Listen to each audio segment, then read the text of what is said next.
Hold on, we about to change the subject. Ain't talking about the same thing, that's redundant. A place where you could be yourself, we keep it 100. On pace to change the world, we ain't nearly done yet. It's table talk with Taj. Even if we disagree, just know I'm on your side. You know you got a friend of me, let's sit down on my pod. We don't need no referee, you already know the vibe. That table talk with Taj. It's table talk with Taj. Even if we disagree, you know I'm on your side. You know you got a friend of me, let's sit down on my pod. We don't need no referee, you already know the vibe. That table talk with Taj. Table talk with Taj. That table talk. Keeping the party going all night long. The hottest hip hop and R&B. This is the summer party station. It's Philly Jams.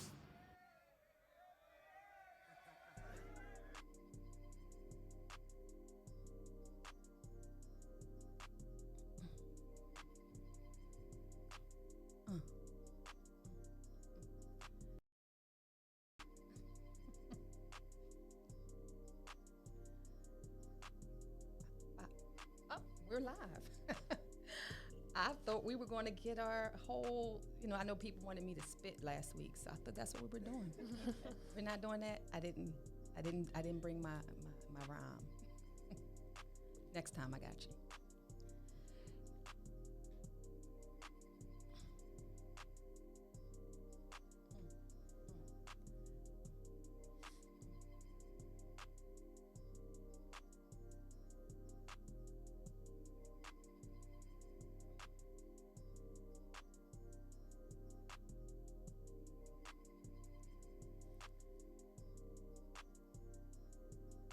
Hey everyone, welcome back to the next episode of Table Talk with Tosh. I'm your girl Tosh, and today I have some special guests in the building with me. Today we are going to talk about credit repair and tips to get you there. And what do I mean by get you there? That can mean a whole bunch of different things, but we're going to also talk about home ownership for first-time home buyers. Some people believe, why do I need a house? I don't need that. I like to live in an apartment. I like to have someone else take care of my rent or repairs or things of that nature. I remember one time I was at somebody's house and they were letting the water run, just kept letting it run. And it was driving me crazy because as a homeowner, I'm like, I got to pay for that. And they're like, well, I don't have to pay for that. So some people believe that if things go wrong with the roof or the faucet, what have you, the toilet, whatever, they don't have to pay for that if they're renting. So that's what we're going to talk about today, the kind of the pros and cons of home ownership. And with me today, I have a special guest, Michelle Brown. Hi, Thanks Michelle. for having me. Thank you for coming to Table Talk with Tosh. And before I introduce Michelle and give you her full rundown, I'm going to also introduce Miss Buka Couture. I'm wearing her gear tonight. Say hello, Miss Courtney. Hello. That's it. Take a deep breath, y'all. Relax. You're in good company. Table Talk with Tosh. This is a safe space. So before we kind of jump into the topic, Michelle, would you like to kind of tell us who you are, what you do, and what services you can provide to our listening audience? Okay. Hello, everyone. My name is Michelle L. Brown. I work under Berkshire Hathaway. I have been a real estate agent for 24 years. I went into the business 11 years after being in the mortgage arena, and then started at Prudential Fox and Roach, and now I'm back with Berkshire. They changed names. And after being diagnosed with cancer is how I got into real estate. I was doing some investing while I was doing mortgages and going through the radiation treatments and things like that. And being at home, I just said, let me take my real estate license and, basically run my own business. So that's how I got into real estate. And 24 years, it's been profitable for me and my family. Awesome. Thank you for sharing that, because I didn't know about your cancer diagnosis. I don't know if you want to tell people about that or talk about that. But yeah, please give us a little kind of overview of that. Well, working at the mortgage company, it was a fairly small mortgage company. They're not in business anymore. I didn't have health insurance at the time, and because it was a mom and pop type of mortgage company startup business, I started looking at some of the files that I was processing as a processor at the time.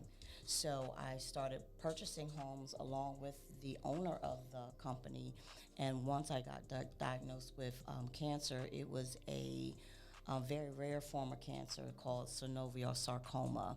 It's of the soft tissue. I could no longer work. I had to go to radiation every day for 10 weeks.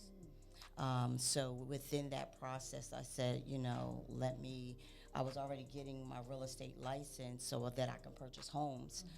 And I'm always thinking about money. How can I make some money? And, find my own houses and make the commission off the houses. So that's how I got started into real estate. And from there, I just never looked back. I didn't go back into mortgages, but I stayed within the real estate company. Awesome. Thank you for kind of giving us that overview. And I have a bunch of questions just as you were talking about. Like I'm on Instagram sometimes and I see now everybody wants to buy a house or flip a house. So I want you to also talk about that. But before we get into the business of real estate for the most part, let's talk about credit repair. Because the reason why I wanted to do this topic is because it's tax season. I know some people have already gotten their taxes. But as we look at people who are going to get their income tax return, I know of a few horror stories of people who they get $10,000, $12,000, whatever, thousands of dollars, and then they typically run to get Beyonce tickets.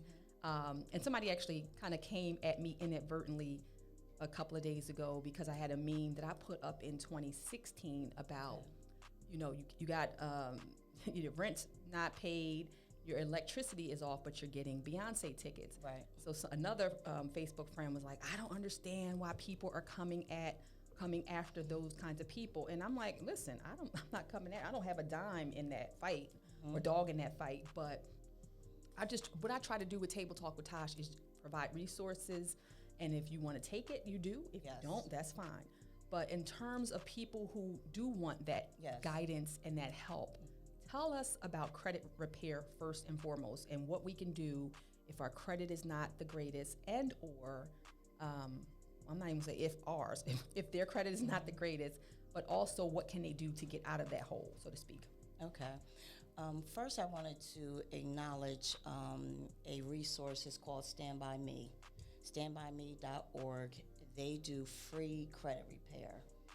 We have seen in the past several years where our clients will go to these credit repair companies and pay money for them to fix your credit, and then when it's time to purchase a house, they can't purchase because the credit repair companies have not done what they were supposed to do. I have seen in the past where people will do a quick fix where, okay, I'm gonna drive my credit score up to get the pre-approval, but then by the time you find a house, your credit score is right back down to where it began. Why would they do that? I don't know. Okay. So, and a lot of times I'll tell my clients, like, look, I will help you. I used to be a credit analyst for Bank One. And Bank One was small. Actually, they were a major company, but in 2008, they folded along with Countrywide Mortgage and a couple other companies. But when you're doing credit repair, the amount of money that you're going to pay for these third-party organizations, you could be putting that money towards your bills. Right now, when you're looking at credit and mortgages, they're not looking for medical bills, so you can basically put those to the side. And then you can make a phone call to your creditors and say, look, I want to make this right. What can I do to either settle on the account or make payment arrangements, depending on how large the account is. So when you make those payment arrangements, that you want it to report to your credit report, because now it is a closed account. Now they're starting all over again, so it looks like a brand new account, which will drive your credit score up. Okay. A lot of times, I deal with a lot of referral business, so it's a lot of people that I do know. And when I work with a mortgage company, I'm not getting your personal information. If you want to share that with me, I'm fine with that. I was a trustee since 1992 with my old church, and I consider myself very trustworthy. I'm not going to share your business. I'm not going to talk about your credit to someone else. But if that's the case, you can. I feel very comfortable with the mortgage companies that I work with, that they're going to be knowledgeable to tell you exactly what to do and keep that information discreet. Okay. So you have to be transparent. Life happens. We go through things. I even been in a situation where, I had to file bankruptcy way back when the market crashed. Life happens. So you have to be transparent and put the pride aside to be able to look at your credit and say, I'm going to tackle this and we're going to get it done. And I'm here to help. Standbyme.org, depending on where your credit is, because it may be something so small that we can handle together. But standbyme.org, if you don't want someone that you know dealing with your credit, you can go onto that website, and it helps you with your credit. And that is no fee, correct? It's free. Okay, if it's free, it's for me. Yes. I want to include Courtney into the conversation because she's young. For those who don't know, she is my beautiful daughter. And again, I am wearing her label. Last week I mentioned it, Buka Couture. We'll get into that a little later. But Courtney, do you have any questions being a younger person entering into the time phase of your life where you're going to be looking at a home or condos, rent? What are your questions? I think the one question that I have is just, what's the right age to buy a house, or necessarily, like, I know, like, you can buy a house at any age, but for me, I was looking at buying a house soon, like when I graduated college, but I realized that there's a lot of work that goes into that, and it's not just, okay, I'm going to go out and buy a house today. You have to actually, like, it takes months and sometimes, a year or so to buy a house. What's the right age? I don't think there's a right age. It comes with maturity. Okay. One, you want to know exactly what is your purpose of buying a house. Buying a house comes with stability. It comes with equity. It comes with, your dreams of owning a home. How are you going to take care of it? Are you secure within your career that you're going to make sure that this is not a house that you're going to foreclose on? So it comes with maturity. When I first bought my first house, I was 1 year out of college. I bought my first house, and the rates back then were very low. The mortgages were very low, and the housing prices were very low. So sometimes, depending on who the person is, you may want to go into a rental first just to get acclimated to paying bills, because we know this age group, it's mom, can I have? Don't call me. Can you put me on your cell phone bill? So Preach. if you are not in that mature stage where you can tackle some of these bills, you might want to start with a budget. Start with a budget. See if you can handle your car insurance, your car payment, your cell phone, and you have some extra funds sitting aside. That budget will be able to tell you, can you handle a mortgage? Yeah, so if you're not on your parents' car insurance and you're not on their cell phone plan, then, you might want to wait on that. And I think that was a great question, Courtney. I think what Michelle said is there's no right age. Yeah. But this is what I will say. So we had a rental property in Wilmington, and there was. You just took my question. Go ahead. Okay, no. Go ahead. I want you to go. So I'm going to put myself out there. I wanted to do a thing where, that's not necessarily me living in the house, but I wanted to do a rental property. My mom, she did one, and she didn't necessarily have the best experience with it, but I still would like to do it. So would it be smart for someone my age to do a rental property and also necessarily get a house for myself on the side, to, like, maybe, I don't know, an apartment or something? Yes, of course. One, when you enter into the investment arena, if you have not purchased your first primary residence, there's a upside and a downside. One, you are relinquishing your first-time home buyer's status. So the benefits of you having a first-time home buyer's class, first-time home buyer money, grants, things like that, when you purchase that investment property, you're relinquishing that. So I always tell my first-time home buyers, buy the house as a primary residence, live in the property first. If you feel like in a couple of months that, okay, this is not for me, I want to rent it out, then you can do that. Rent it out.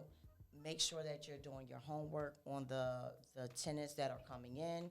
Make sure you go over your landlord-tenant code, know what the guidelines are, what your rights are as a landlord, and what the tenants' rights are. And then you want to make sure that your tenants are going to be good tenants. You don't have to look for perfect credit in a tenant, but you want to make sure that they don't have judgments from another apartment complex, that they're stable on their job, things of that nature. Same thing that the mortgage company will look from you, you want to look for your tenants. And you want to make sure that you're making enough money, not an extra $100. If your mortgage payment is $500, you want to be at least, I'm going to say, $1,200 or more rent, because you still have to pay sewage, you still have to pay the water bill, things like that, and then repairs. So you want to make sure that you have that cushion to do so, but that it is a good investment to do that. And what the question, and that was different than what I was going to ask. My question, well, not even a question, but just what I wanted to put out there, that yes, while home ownership, and we're talking about that, is great, it does have a downside, especially when you have tenants, or even when you just have your own home. Things happen. We had a rental property, and we had the tenants, repeated tenants from hell, period. But I did have one tenant who I saw the potential, and I saw that she was struggling to pay her rent. So I said, well, why not just buy the house from us? And then that way, I can unload this property, and then instead of paying, and I'm saying this now to the people out there listening, especially the younger folks, if you are struggling to pay your rent right now at $1,200 or $1,400, $1,500, $1,600, my thought was buy this house from us.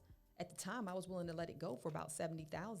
This was pre-pandemic, and her rent would have been, maybe $400 or $500. So that's the nugget that I wanted to drop out there to all of the younger people listening or older. Instead of paying all this money for rent and just essentially throwing money away, why not have something where your rent is going to be, now your mortgages will be reduced, and that'll put more money in your pocket overall, and you can leave your children with something. You now have a tax deductible option on your taxes. So that's ultimately what I wanted to kind of stress. But the rent game is not for the faint at heart, Courtney. It is not. And you can give an incentive to your tenants.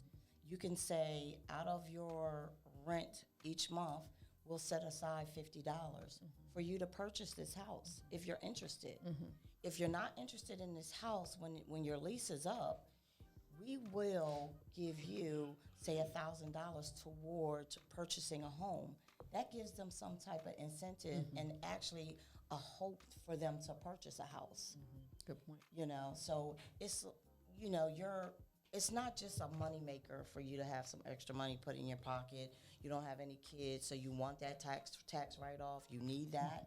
But to also push someone else, in a better economic status, and then just helping somebody else. I agree. Some people aren't into it for that. I'm like, that's not my problem. But I agree. I think we have those same type of underlining principles that for me, it wasn't just about money, because Lord knows we were losing money at some point because we had saved all this money from the rent, but then the roof, it was some trifling stuff going on there. They had, tenants were subletting, and they had about good 6 people living there. It was a mess. But at that point, once we got the house and we repaired everything, because we had contractors that were a nightmare as well, that's when I was like, let's give somebody else an opportunity to own, and then we're out of it, but then that gives her a step up. So I'm all about that, giving somebody an opportunity as well to grow. Yeah, investment properties is a whole nother ball game. And like you said, it's not for the faint at heart. If you want to get up in the middle of the night because some pipes have burst, you know, if you're not that type of person, or you don't want to get in there and they say, oh, I got, you know, it's roaches in here, you know. Or you I don't have it. I just don't have the money. Or I don't have the money. You have to make sure that you have some money set aside that you Yes. can still pay that mortgage if they can't pay that rent. That's it. And that happened. Like you said, It life happens. happens, you know, with the pandemic and all the other things that life happened. Yeah, people just didn't have, like, you lose your job. So, yeah, you have to be able to, because they have rights. Yes. And a lot of times those tenants know their rights more than the landlords. So it's a thing where if, you know, you just can't say, get out, you got to go. It's a process. It's, you know, the only person or entity that can evict them is the court. So you got to take them to court. That's getting the court date and all that. Again, that's time. Meanwhile, back to ranch, Bank of America or whatever bank, TD Bank, they don't want to hear that. They want their money. We had a property manager for our properties. We had about, I'm going to say either 8 to 10, I forget. 8 to 10, this was way back in the day. And we started unloading our properties when the market had crashed. The whole point for us to purchase properties at the time was so that when my kids went to college, because we were making so much money, real estate was booming at the time. Houses were on the market for 5 minutes. And we were making over $1 million a year. Awesome. And so I knew my kids weren't going to get financial aid. So we started purchasing those properties. As we purchased the properties, the equity was growing and growing and growing. But then when the market crashed, we were losing the equity. 2008. So as we're losing equity, our tenants were losing their jobs. They're losing their jobs. They can't pay us. Our income is up here going all the way down to like $30,000. So it was like, okay, do we unload these properties? Do we try to hold on? And that crash, it lasts like almost 7 years. Oh, yeah. That's a long time. So we thought, okay, let's try to start unloading these things. So you have to be prepared and you have to have multiple streams of income. Let's just say that. Don't put all your eggs in one basket, because if this real estate investment thing doesn't work, okay, Now what? I need this to pay for that. I need that to pay for this. I need this to pay for my shoes. This to, you know, and you, in this day and age, multiple streams of income, we have seen it in the history just with the pandemic alone, where people can't go to work. And people were really out there standing in line for food and things like that. So we have to do, you know, we have to start looking out for ourselves. And I think that's why a lot of people now have their own businesses. You know, we're very resourceful. Oh, yeah. We are very Yes. resourceful. Yes. And we found ways to, like, okay, I'm not going to rely on this job to make sure that my family eat. So multiple streams of income. But yeah. Go for what you know. That's right. So, Michelle, any other, or even Courtney, do you have any other questions regarding, because again, I know credit repair, we talked briefly about that, but what if a person, so you said contact and give us the name of the organization. Standbyme.org. Yes. So if a person's out there listening right now, their credit is, and that's another thing I want to ask you, what's the right credit score to get a house? Okay. But and again, not even just a house, but you know, even for certain jobs, working for the government, you have to maintain good credit. And so it's just not about home ownership. I don't want people like that's tuning in like, oh, I'm not interested in buying a house. I got a house. But it's also about maintaining credit. What's a good tip that you can give our listeners to maintain good credit? Or if their credit is a little shaky, how to get it back on track? Okay. Well, first of all, with your credit, for the home ownership, you can do a FHA loan at 580. Okay. They want to see you at least 620. 620 is the golden number. Why? Because it allows you to do the first-time home buyers programs. And They have Michelle, hold on, I'm sorry. And I don't mean to cut you off, but I'm just thinking of a person that's like, what's FHA? Okay. So break that down, please. Okay, so FHA is a federal home government loan. Most of the first-time home buyers will use FHA. Why? Because it kind of protects them It's all the way around. 3% down, correct? It's 3.5%. 3.5, 3.5% for FHA. Conventional is 5%, and then depending on what your credit score is, you can do a conventional 3% down. Oh, okay. If your scores are high, you can do a 3% conventional. There's VA and there's USDA. USDA is anything over south of the canal, within a certain district. If you're in the city of Middletown, you don't qualify for USDA. But like Townsend, Odessa, certain census tracts is what they use to show you exactly where you can buy for USDA. USDA is 100% financing, no money down. Oh, so okay. VA, no money down, but you have to be, within the military. As far as the credit scores, you have 3 credit scores, and they always look at the middle credit score when you're looking to purchase a home. That middle credit score has to be in that 620. So if you have one that's 590, 621, 700, they're going to look at that middle score. Okay. In order for you to keep your credit, you want to keep your usage at least 20% on each card. That means if you have a credit card at $1,000, your balance needs to stay at $200 or less. What's the face for, Miss Courtney? Nothing. Do not max your credit cards out. When you max your credit cards out, it draws your score down. You could pay all of your credit cards one time every month, but if you're maxed out or over the limit, it makes your score go down. It's tanking. Yeah, yeah. So a person, not naming names, that may be sitting in a room, they may have maxed out credit right now. What's the best strategy to get that credit down? Pay it off. The best strategy is to take all of your credit cards, take your lowest balances first. When you take that lower balance first, you don't feel overwhelmed. If you're looking at everything all at one time, I got to pay all this up, it's going to overwhelm you. So you take that balance, okay, this one's $500. I can bring this down to $150 in no time. You're celebrating those small wins. Small wins. Gotcha. Small wins. So I tell my clients. Yeah, all the time. So you do not pay, don't close any accounts. Oh, yeah. When you pay something, you can pay it down if you have the money like that. And Okay, you balling. you balling? If you want to pay it off, you can pay it off, but do not close it. When you close the account, it drops your score even more. It's not because you lose the history of the account. You don't lose the history because the history will stay. It will stay there.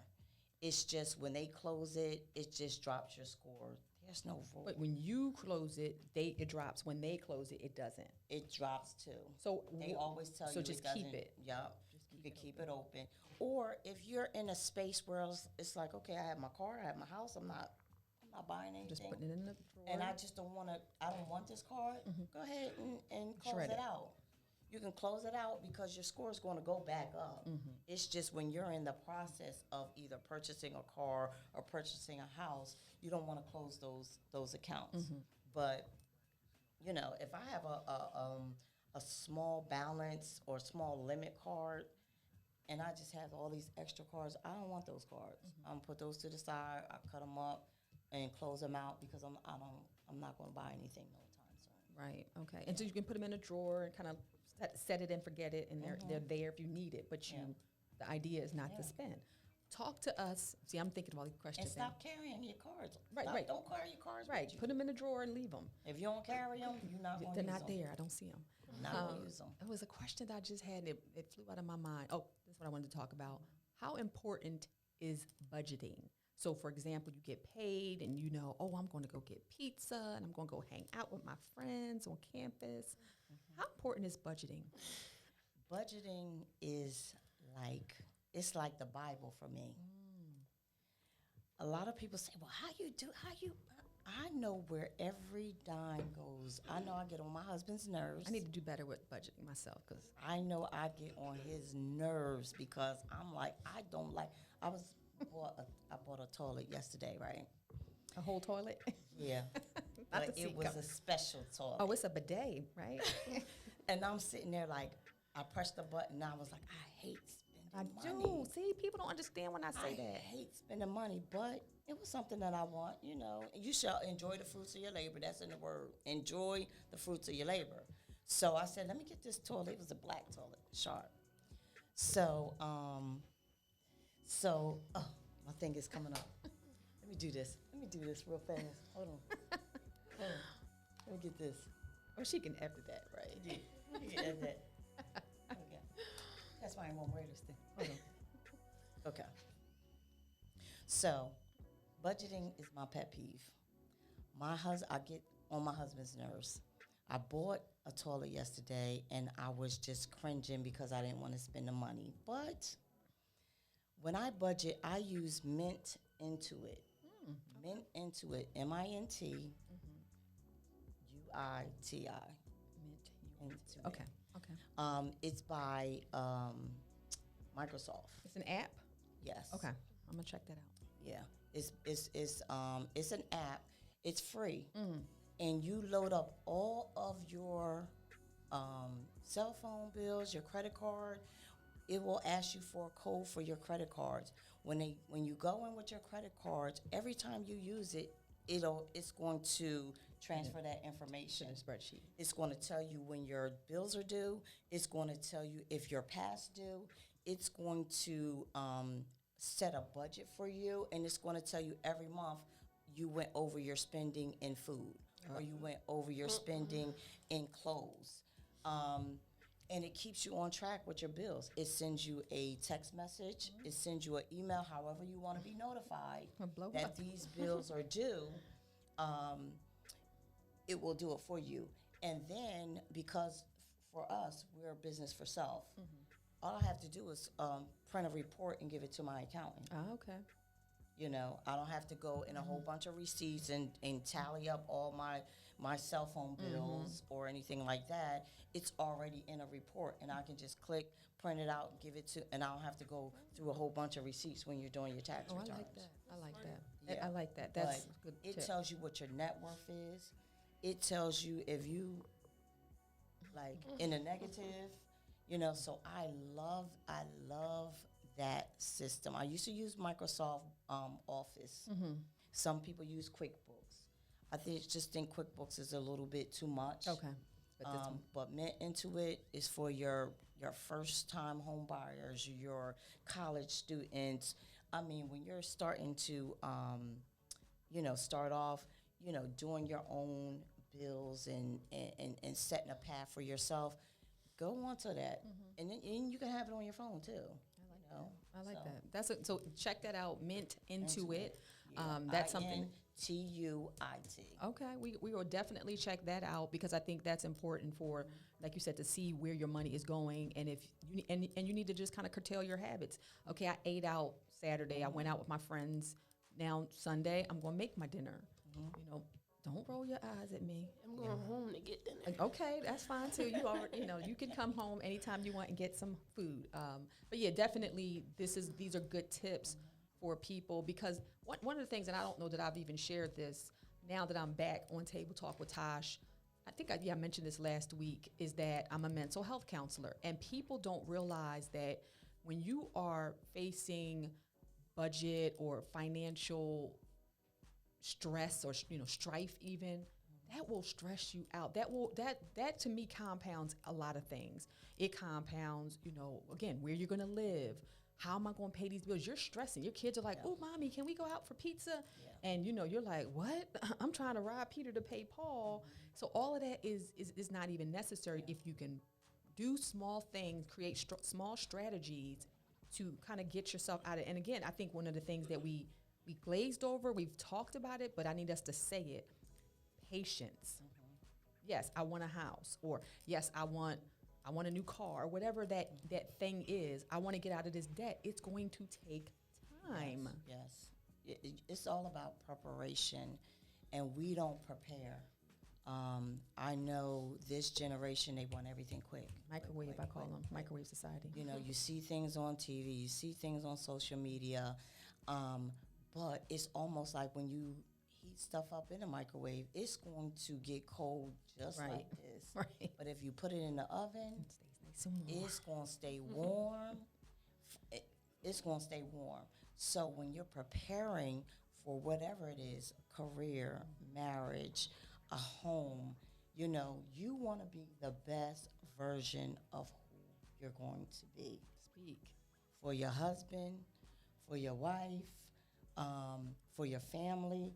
You don't want to buy a house and then you have to turn around and tell your family, we got to pack this house up. 'Cause don't call me, tell my mom. Yeah. I mean, I would And help. let me I tell would you, help. I have a lot of clients that they want this big mega house. I want the open foyer. I want the 2-story foyer. I want the half an acre. I want the pool. And it's like, Baby steps. Boo. this is not your last house. Right. That's a good point. This is not your last house. I had a client, she purchased a house a couple years ago, 2 years ago, and her mom did not want her to buy this house. It was a fixer-upper. Did not want her to buy this house. Fixer-upper.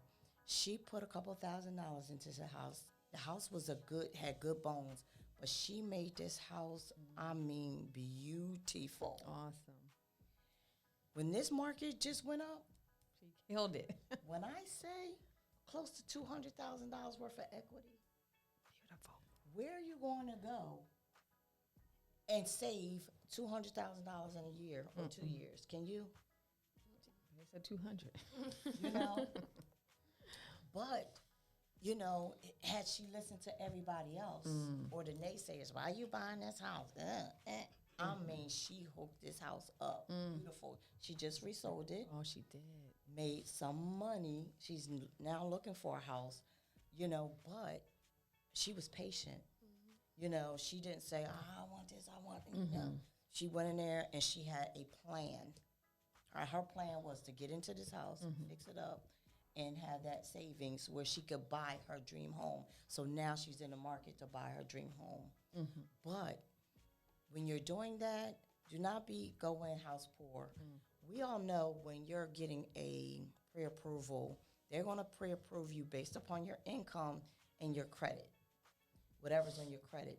But whatever's on the outside of your credit, you may have a gym membership, you might have daycare, you got car insurance, cell phones that's not showing up on your credit. So you don't want to max yourself out. That part. You don't want to go in being house poor to say, oh, I got this big mansion, I got this big house, because guess what? You're going to be working 2 jobs to make sure that you can maintain this house. And you're this never going to be mortgage. there. So you're going to You're have never a going house. to be there. You're never going to enjoy your house. You can't travel. You can't buy the things that you want because you're spending $4,000. I see it now. $4,000, $5,000. People paying for mortgages. No way. No way. I remember I bought my first house at 26. And at the time, my mortgage was $700. And I'm like, how am I going to pay this? You know, I wish our mortgage was at $700. But what I want to piggyback on what you said, too, about the social media, I think. And I want to talk to Courtney about that. How important do you think what you may want, and I don't want you to speak for others, but what you want can be related to someone they see things on social media? Like everybody's balling on social media. Everybody's all that and perfect and this, that, and the third.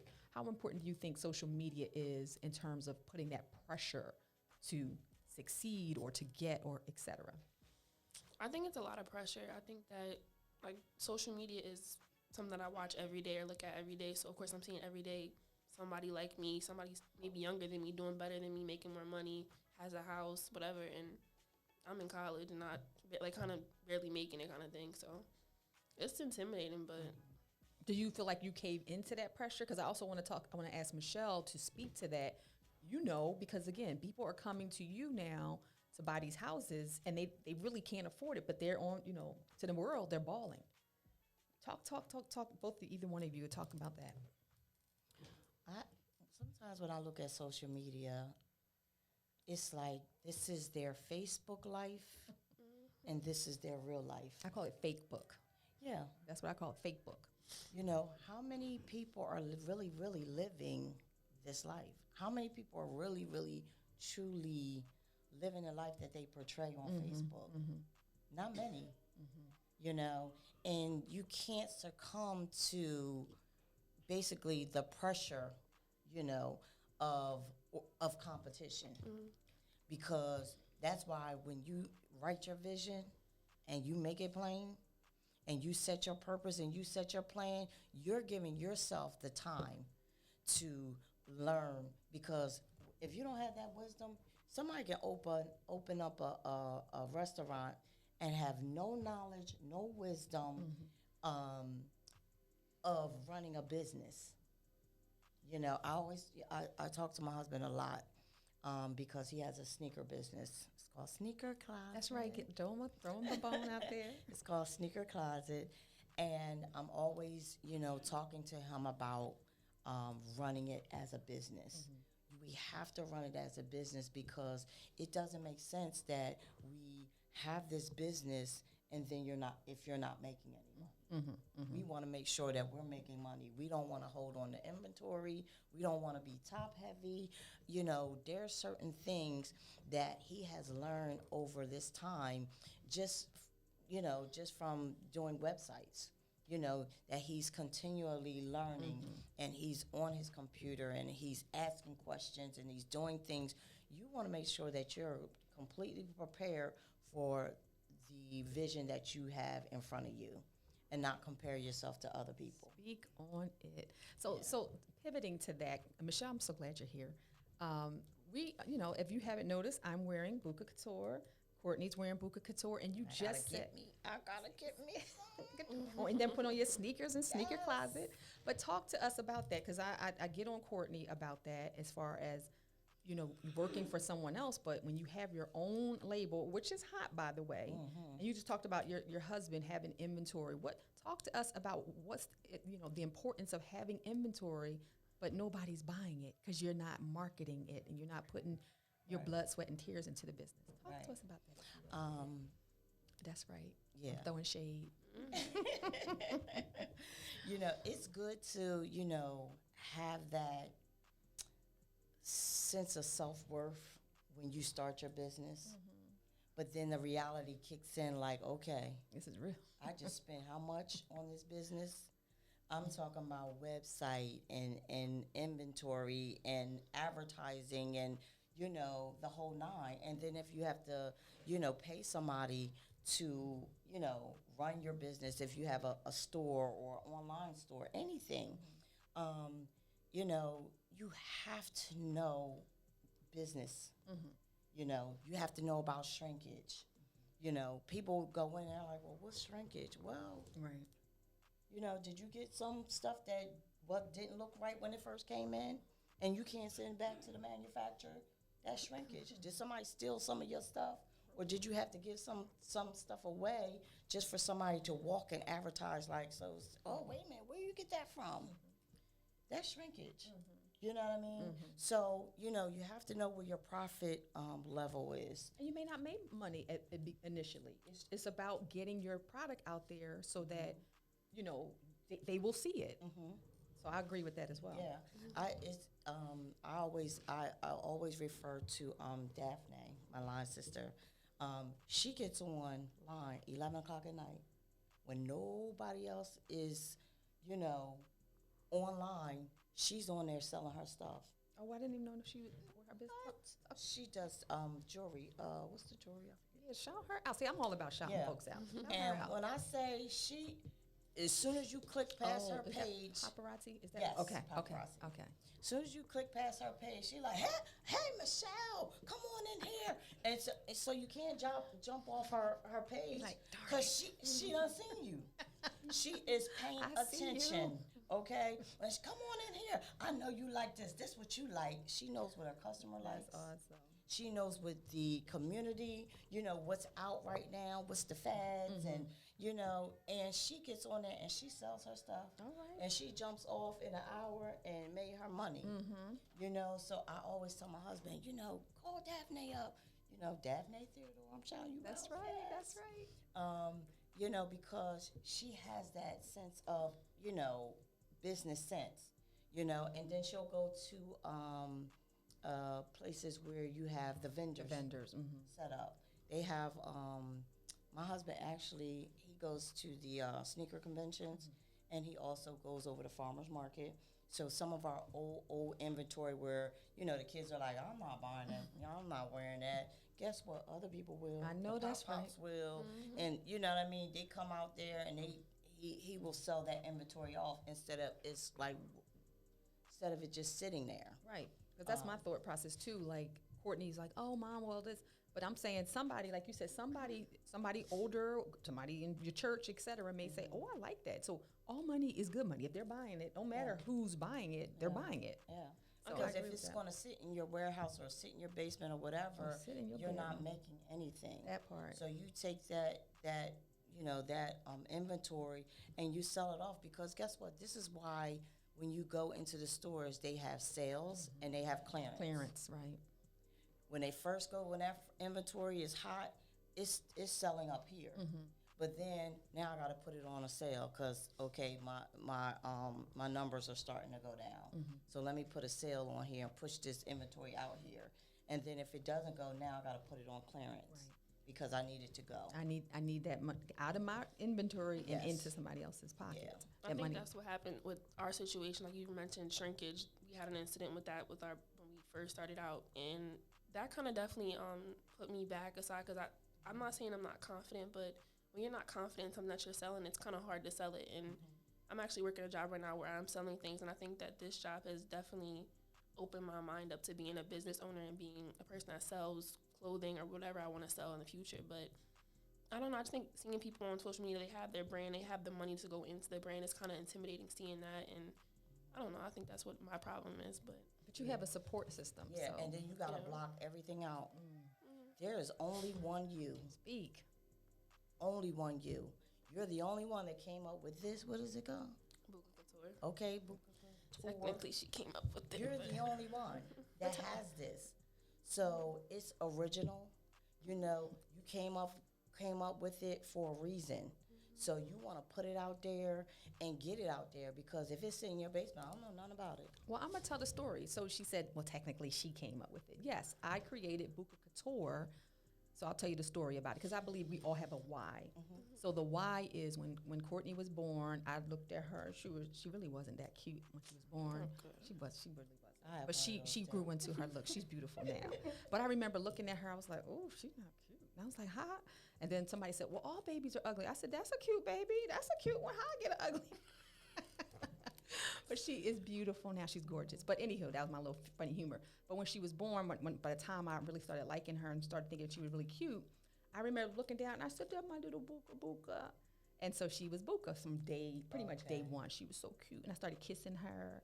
And so Buka, then, well, she turned 2. She had severe asthma. And one of my friends said, you should turn, because I said, I want to do something Buka Couture. I want to create her own label. And I want to educate people on asthma. So it stands, so he said, turn it into an acronym. And I said, you're right. So I came up with Better Understanding Kids with Asthma, Buka. Wow. Because when she would go outside, she would be in kindergarten. I think she was in 2nd grade, and her teacher, I remember saying, oh my gosh, isn't it such a beautiful spring, fall day or whatever? The kids are going outside. This is great. The weather's amazing. And I said, well, not for her, because every time you send her outside, the mold from the fallen leaves makes her sick, and I have to take her to the hospital, and then she's in an ER. And so one in particular, she went to the ER, and there was this young black mom there, and it was cold outside. It must have been maybe 5 degrees below, whatever.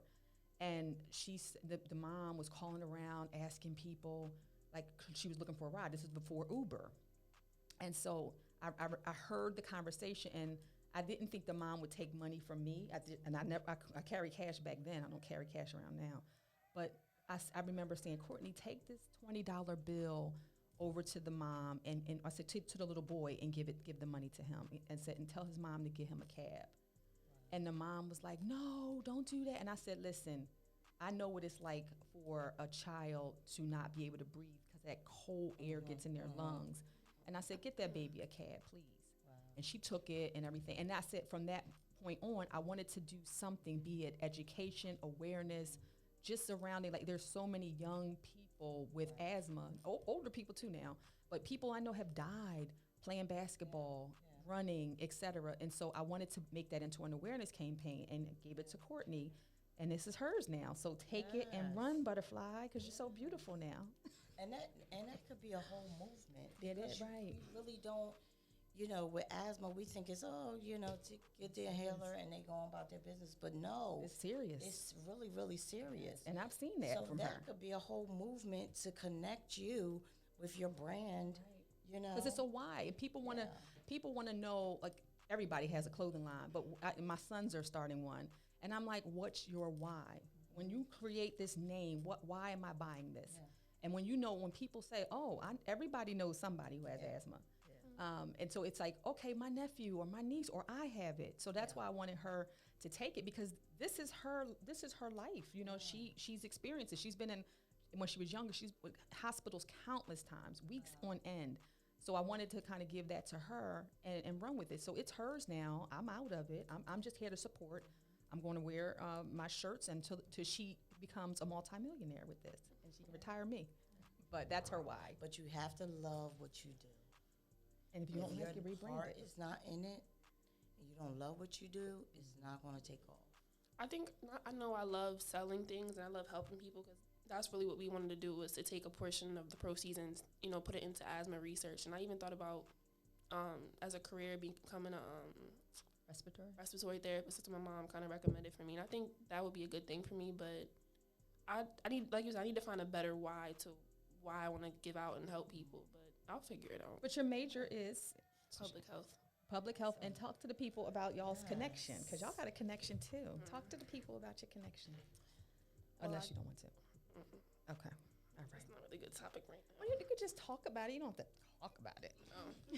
Well, our connection is Delaware State University. I'm currently a junior there now, and Shout out to the Hornets. Yes, Hornet Nation. That's So- my alma mater. That's right. So I'm always saying the mom of a Hornet. I'm not a Hornet, but I went to a PWI. But I'm a mom of a Hornet at least. But Michelle and I actually have a connection as well. And I want to talk to the people about what honor that you received last week. We went to a luncheon by the beautiful ladies of Delta Sigma Theta Sorority Incorporated, and I'm I'm looking at my program. I said, "That's Michelle. She's on the cover with Harriet Tubman." Somebody on my TikTok said, "I didn't know Harriet Tubman was a Delta." I said, "She's a Crimson Crusader." So talk to the people about that. What does that mean? Well, it's funny because when I first came in there, I looked at the program. I said, Oh, you didn't know? no, I thought you knew. I had no idea. Wow. So I looked at the program and I'm like, why is my Oh, you picture? didn't. So I'm like, I thought you knew. No. I'm looking at the picture and I'm like, why is my picture on the program? But Harriet So Tubman. I figured because I'm always posting stuff, and all the chapters are there, and so maybe they just took a person from each chapter and just put them on So I'm looking, and I'm like, this don't make sense. But then somebody came on, what you doing? So I'm always a jokester. So I'm like, girl, you gotta know people in high places, So I'm taking my fork and I'm like doing this Speech. So every person kind of knew, except me. So every person that came over to me said something, and I'm like, I like to think. I'm doing the whole speech, everything, not knowing until I opened the book, because I really didn't open the book. I was just flipping pages and stuff. And I opened the book, and I was like, what? You should have kept it from you. So it really would have been a surprise. Yeah. I'm like, why is my name in this book? Then I was like, but wait a minute, they missing some stuff. So I started reading, I'm like, I'm in this program. I did Relay for Life. They messed that up. They left that out. Don't be shorting me. So I'm just joking or whatever. But I was so honored that my sorors would think enough for me, of me, to say, let's, honor her, for the things. Because everything that I do, I just do. If I'm fully committed, I'm committed.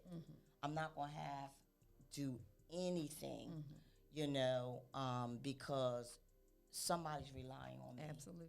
You know, whether it's for a hot cup of coffee or it's for some clothes or whatever, somebody's relying on me. So, you know, anything somebody asks me to do, I'm like, yeah, I'll do it. And I'm like, and I even said that today. I was like, I need to start saying no, but I don't. My husband like, you're going again. But this is what I signed up for. That's right. You know, I knew 30 years ago that I wanted to be a soror All right. I love it. of Delta Sigma Theta Sorority Incorporated. I knew 30 years ago, probably more than 30 years, because I was a freshman at the time, and I was like, I wanna, you know, and that has been a dream of mine forever, and it wasn't too late. That's right. I was 50. Yeah, I was 50. It's not the denial. What is it? It's the I was delay. 50 when I not the delay. pledged. Look her face. I See, was it's 50. inside of there. We're Yeah. not gonna talk about it. But and I'm 53 50, now. yeah, 50 where? I'm 53. 50 where? You know, and I just, you know, I'm in it. I'm there. And we couldn't be happier to have you. So, so tell the people. I know we're going to wrap up. Tell the people where they can find you. Also, do you have any properties like that's listed on your website? Tell the folks where they can find you and just get tips or what have you to home ownership or credit repair. You can find me on my website, michelle.l.brown@foxroach.com. And we'll post that. My email address is michellelbrownrealty@yahoo.com. You still got a Yahoo? Yes, Right? honey. That's me too. Honey, And they get on me all the time about my Yahoo. Yes. I'm keeping it. I'm keeping my Yahoo. You're going to I've come had it over to the forever. Android side now. No. That'll be Yeah, a no. no. That'll be a no. My phone number is 302-275-1993. You can find me on Instagram. You can find me on Facebook. I do have a website, and on my website, actually, it is, we'll have every listing in the state of Delaware. You can, if you're searching Pennsylvania or Jersey, you can go to my website. We all work off the same system at Newcastle County Board of Realtors. So if you call one agent, call another agent, you know, we all going to send you the same stuff. We work off the same system. But I love my first-time home buyers. That's my love right there. They appreciate That's my first house. so much. But I love my referrals and my, you know, my clients that come back, you know, but I'm here. I don't have any set hours that I work. My husband say, you need a cutoff time, you need a cutoff. But I have some clients that work at night. I remember one night I said something and she said, oh, I'm just showing a house at 10 o'clock at night. I'm like, what? Dedication. Yeah. Dedication. I don't want to lose a house because I'm not on it. And my Right. client's like, I want this house. Okay. I've sold houses at 9 o'clock, 10 o'clock. If the house is empty, we going in. Awesome. So she's in it. Yeah, so I work 7 days a week. Slow down. I try not to work on Sundays, but if my clients can't, I have clients come from New York, and if they can't get here, you know, until the weekend, then I will work. Well, the mental health therapist in me says self-care is Yes. important. So you Well, already know. hey, I know you know. Mondays is All Saints Rest Day. All right now. So Mondays, I'm in the house doing paperwork, but I try to take my Mondays, but But yeah, you're there for the people. So Yeah. I applaud you and appreciate you. So thank you for coming on and talking to the people. If you want to continue to, you know, have this conversation, post it in the comments. Also, you mentioned a couple of things, but we are worldwide. So if you are not, even if you're not in the state of Delaware and you want to reach out to Michelle, I'm sure she would appreciate that. Put that in the chat on the YouTube channel once this link posts. And just, you know, reach out to her. I'm sure she would love to hear you if you're in Delaware or moving to Delaware, because it's a great place to live. What's a great reason to live in Delaware? Because some people don't like the Delaware. taxes are low. Yes. Property And taxes we're are a low. tax-free state. You know, you can go shopping, and don't pay any taxes. That's but it. our taxes are very, very low. And did you grow up in Delaware? No, I grew up in Camden, New Jersey. I knew that. I just figured I'd ask. But I grew up also in Philly, so I'm not. I think a lot of people in Delaware are not from here, but it's a great place to live and raise a family, and you know, it's a good place. So Yes. stay in Delaware, the first state. But thank you so much, Michelle. I Thank you for appreciate having you me. coming on. This was a great topic, and you'll have to come back and let us know, especially once you get some folks that say, I bought a house and all that good stuff. Yes. But thank you. I appreciate you. So we were going to close out Table Talk with Taj. Courtney, where can they find your stuff? We're gonna have you on the next segment too, but talk to the people in case they don't see that one. Where can they find your stuff? We have a Instagram page, Boot Couture. That's it. No, just Boot Couture Buka Couture, right, on IG. on Instagram, and then we're coming out with the website soon. So like Shopify, I was trying to help her set that up yesterday. But if in the interim, reach out to you follow you on where? That's my Instagram. Always Courtney With two two Y's. Y's. Yeah. You don't even post nothing on your Instagram. can still follow me. She's lurking. What they gonna follow you for? With 2 old pictures from post on my 2018. story. Oh, that's right. She has a story thing, and I'm not a part of that. I don't get to see what's on the close stories. I'm not close. Close friends. Close friends. I'm not a close friend, apparently. Friends. Okay, yeah, my kids Like you do said, that. you're not my friend. You're my mother. Okay. My All right, I kids got do you. that too. I got you. No, I'm not your little friend. I tell her that all the time, but I can't be a part of the close friends. No, not my friend. I'll be calling my insurance agent on Monday. But thank you, ladies, for joining us. It was. Okay. Can I get it out first? Thank you to my beautiful, beautiful daughter, Courtney, because she's beautiful now. People say we look like twins. I don't think we look anything alike. She always says, Can I look. say it? Yeah, go ahead and say it. I look better. She really does. She does. She looks better. She stole my beautiful looks because she needed them clearly when she was a baby. But thank you for tuning in, and thank you for coming on, my little best. People always say my broke best friend. I don't believe in that. I believe in manifestation. So That's thank right. you, my millionaire, Yes. multi-millionaire, Billionaire. billionaire best friend. I love it because you're gonna retire me. My That's beautiful billionaire best friend. And then thank you to the lovely Michelle, the Crimson Crusader herself, for coming on. Excuse me, I'm getting on. But thank you guys for tuning in. Table Talk with Tosh, Moneymakers. Peace.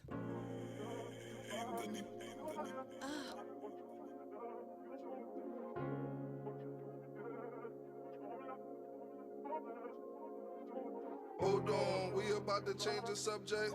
Ain't talking about the same thing, that's redundant. A place where you could be yourself, we keep it 100. On pace to change the world, we ain't nearly done yet. It's Table Talk with Taj. Even if we disagree, just know I'm on your side. You know you got a friend of me, let's sit down on my pod. We don't need no referee, you already know the vibe. That Table Talk with Taj. It's Table Talk with Taj. Even if we disagree, you know I'm on your side. You know you got a friend of me, let's sit down on my pod. We don't need no referee, you already know the vibe. That Table Talk with Taj. Table Talk with Taj. That table.